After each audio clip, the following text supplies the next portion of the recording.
Sir first of all welcome to INS sir. और सबसे पहले क्या कहेंगे सर इस शो के बारे में? तो पहले भी आप लोग ने माइथोलॉजिकल शोज बना चुके हैं सर, तो वीर हनुमान कितना अलग है उस शो से? हाय, मैं हूँ सिद्धार्थ कुमार तिवारी स्वास्थ्य प्रोडक्शन से। आज हम यहाँ उज्जैन में आए हैं हमारी अगली कहानी वीर हनुमान लेकर।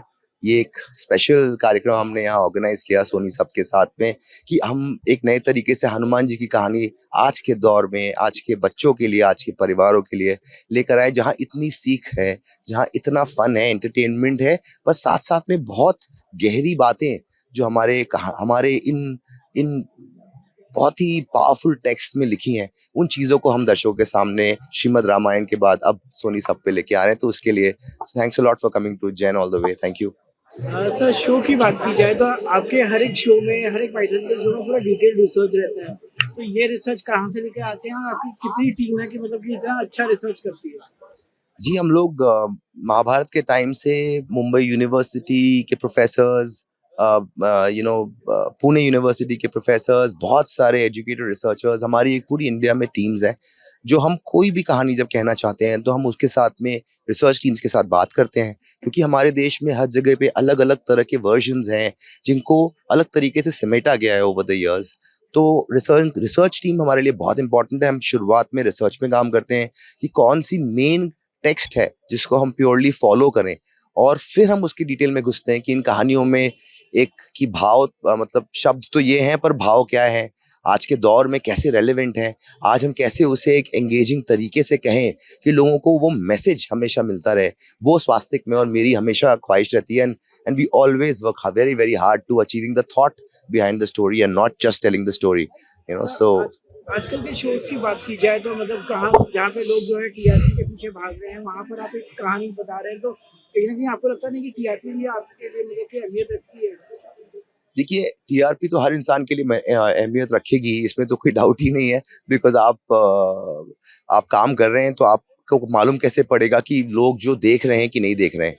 तो टीआरपी सिस्टम का मतलब तो ये होता है कि आपको कितने लोग देख रहे हैं, वही एक मेजरमेंट है आपके समझने के लिए कि आपकी कहानी कितने लोग देख रहे हैं। तो इम्पोर्टेंट मेरे लिए है कि ज्यादा लोग ये देखें, और क्योंकि आज के टाइम पे ऐसा नहीं है कि सिर्फ टीआरपी ही डिपेंडेंसी है, डिजिटल पे भी लोग देखते हैं, तो सोनी लिव पे भी लोग देखेंगे।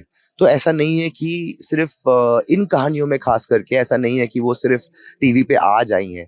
मुझे लगता है ये कहानियां हमेशा की तरह एवरग्रीन है, ये सालों साल चलती हैं, और अगर आप दिल से और अच्छे से कहोगे तो लोग उसे टीवी पे या डिजिटल पे वो देखने का तरीका, it's a medium of consumption. तो वो लोग कहेंगे, क्योंकि हनुमान जी की कहानी आप टीवी कहें, टीआरपी कहें, डिजिटल कहें, अगर आप दिल से कहेंगे तो सालों साल तक लोग देखेंगे अलग अलग मीडियम्स पे। सर यंगर जनरेशन की बात की जाए तो हम देखते हैं कि मतलब कई लोगों का ये मानना है कि यंगर जनरेशन अब ये सब चीज़ नहीं देखती है, या उनको जो है यूट्यूब पे शॉर्ट देखना ज़्यादा पसंद है, यूट्यूब पे जो है और कुछ ज़्यादा देखना पसंद है, बट ये सब धार्मिक चीज़ें नहीं देखेगी। तो क्या कहेंगे उसके बारे में? देखिए, अलग अलग तरह की चीजें हैं। ऐसा है कि लोग धार्मिक जो हैं वो तो धार्मिक चीजें देखते ही हैं, उनके देखने का कंजम्पशन पैटर्न वो लॉन्ग फॉर्मेट से शॉर्ट फॉर्मेट। आप शॉर्ट फॉर्मेट्स की बात कर रहे हैं, मुझे लगता है कि वो फॉर्मेट्स तो हमेशा बनेंगे, जो हम लॉन्ग फॉर्मेट कर रहे हैं इसी का शॉर्ट फॉर्मेट बनेगा। तो कहानी तो वही रहेगी, उस कहानी को कहने के तरीके में और नयापन करने की जरूरत है। और जो लोग इस स्पेस में अभी नहीं देख रहे हैं लॉन्ग फॉर्मेट टेलीविजन, उनके लिए स्वास्तिक में हम शॉर्ट फॉर्मेट की तरफ बढ़ रहे हैं। हम अलग तरीके से उन कहानियों को छोटे छोटे उसमें भी कहेंगे। सर एक चीज़ और जानना चाहेंगे आपसे कि मैं आप चाहते तो आप जो है एक मुंबई में भी अच्छा से अच्छा होटल लेके आप कर सकते थे ये शो को लॉन्च, तो मतलब आपने यहाँ क्यों चुना और क्या क्या वजह रही इस शो को इतना बड़ा लार्ज स्केल में करने? अरे, हम महाकाल के पास आए हैं, हम उज्जैन में हैं, रुद्र अवतार की कहानी हम कह रहे हैं। यहाँ आने का बहुत ही एक इम्पोर्टेंट रीजन है। मुझे लगता है हम सबको मालूम ही है कि हनुमान जी जो हैं वो रुद्रांश हैं, और महाकाल के अलावा और कौन सी जगह है देश में आकर इस तरह की एक पहला कदम उठाने के लिए। तो आज आशीर्वाद लेने आए हैं। आज हम लोग यहाँ पर एक इनोवेटिव तरीके से एक विजुअल लेकर आए हैं कि हम कैसे इसको प्रमोट कर रहे हैं। तो इससे बेटर तो कोई चीज़ ही नहीं है कि भगवान के दर्शन भी होंगे साथ साथ में, और हम सेलिब्रेट भी करेंगे। सर लास्टली बहुत सारे लोगों ने ट्राई किया था माइथोलॉजिकल शो बनाने के पहले भी, आपके पहले भी लोगों ने ट्राई किया था महाभारत शो बनाने का, बट लोगों ने काफी ट्रोल किया, उसमें कई कैरेक्टर्स जो थे उस चीज को ट्रोल किया गया। तो क्या कहेंगे उसके बारे में? सर आजकल सोशल मीडिया का जमाना है और लोग जो है काफी मतलब छोटी बात को कर लेते हैं, छोटी छोटी बात को झूठ बना देते हैं, तो क्या कहेंगे उसके बारे में? मुझे लगता है कि लोगों को हक है कि उन्हें जो लगे वो कहने का, वो बिल्कुल उनको हक है। और हमारी रिस्पॉन्सिबिलिटी है कि हम उसे कोई भी इन कहानियों को कहे, वो रिस्पॉन्सिबिलिटी के साथ कहे। तो मुझे लगता है कि वो बहुत ज़रूरी है।